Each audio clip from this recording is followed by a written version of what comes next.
नमस्कार, आप देख रहे हैं सोशल न्यूज। मैं आपके साथ मोहम्मद अकरम। बिल्किस बानो के केस में आज सुप्रीम कोर्ट ने गुजरात सरकार से ये पूछा है कि किस लॉ में, किस बेसिस पे ये 11 अपराधी जो थे वो गुजरात सरकार ने छोड़ दिए। इसके साथ ही मैं आपको बताना चाहूंगा, इसमें कई ऐसी बातें निकली जो आज सुप्रीम कोर्ट में कही गई है, जिसके बाद लग रहा है कि शायद न्याय होगा।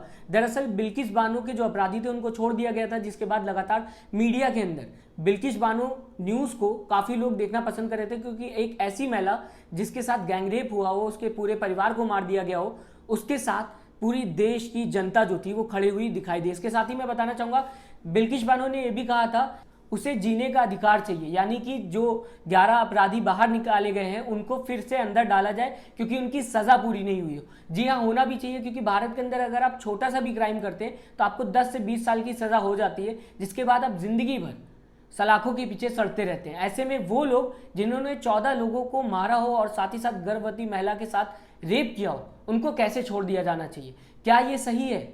फिलहाल इसको लेके सुप्रीम कोर्ट ने गुजरात सरकार से पूछा है कि किस बेसिस पे आपने छोड़ा। इसके साथ ही मैं बताना चाहूंगा, कई लोग ये भी कह रहे थे, सुप्रीम कोर्ट की तरफ से ये कहा गया था कि इन 11 अपराधियों को छोड़ देना चाहिए। उस पर सुप्रीम कोर्ट ने सफाई देते हुए कहा है कि हमने सिर्फ गुजरात सरकार से ये कहा था कि इस केस को आगे ले जाएं। इस केस में जब गुजरात सरकार लगातार इसको सुप्रीम कोर्ट में पहुंच रही, तो इस केस को लेकर सुप्रीम कोर्ट ने गुजरात सरकार से कहा था, ठीक है, अगर आप चाहते हैं इस केस में इंक्वायरी करना तो आप कर लीजिए। लेकिन सुप्रीम कोर्ट ने यह नहीं बोला था कि इन 11 अपराधियों को छोड़ दिया जाए। आज की जो बेंच थी उसमें 3 जजेस मौजूद थे जिन्होंने ये फैसला सुनाया।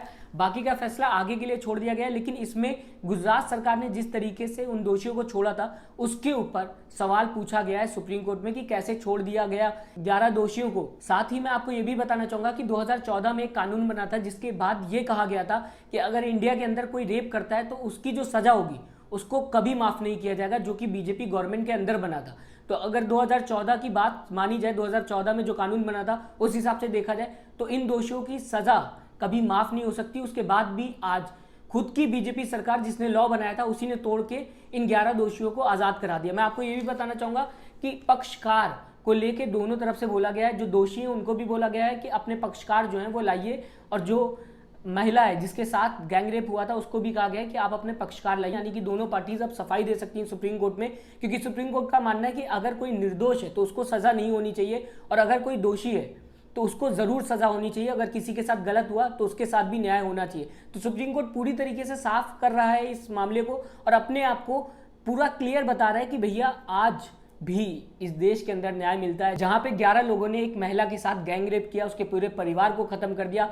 साथ ही साथ मैं अगर बताऊं तो 2008 तक ये केस चलता रहा, जहां पे मुंबई तक वो महिला लड़ने के लिए गई, लेकिन उसको आखिर में न्याय मिला।